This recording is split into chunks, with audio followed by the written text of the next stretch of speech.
अंतर्मनाचा वेध घेणारे news channel star city one. राज्यातील आणि देशातील राजकीय घडामोडी पाहण्यासाठी आणि इतरही बातम्या पाहण्यासाठी सबस्क्राइब करा स्टार सिटी वन। सोमय्या प्रकरणामध्ये सन्माननीय संजय राऊत साहेबांच्या संदर्भात शिवडी न्यायालयाने जी निरीक्षणं नोंदवलेली आहेत त्याचा आम्ही आदर करतो, परंतु भारतीय न्यायव्यवस्था जर आपण नीट विचारात घेतली तर ती बहुस्तरीय व्यवस्था आहे।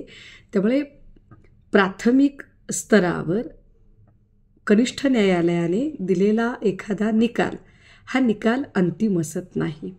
कदाचित आमच्याकडून त्या न्यायालयात बाजू मांडताना कुठे कमतरता राहिली असेल, एखादी त्रुटी असेल, अनावधानाने एखादा पेपर राहिला असेल, त्यामुळे माननीय न्यायालयाने निरीक्षणं नोंदवलेली असू शकतात।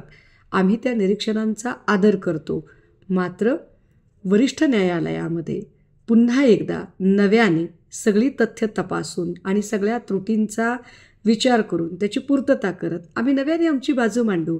लगेचच काही म्हणजे आता सगळं संपलेलंच आहे आणि आता राऊत साहेब नसतील तर भाजपाला नाचायला रान मोकळंच असेल असं काही समजायची गरज नाही।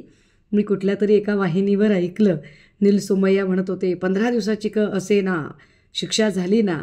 जर असं असेल तर मग अमित शहा यांना तडीपार म्हटलं गेलं, तडीपार कोर्टाने ठरवलं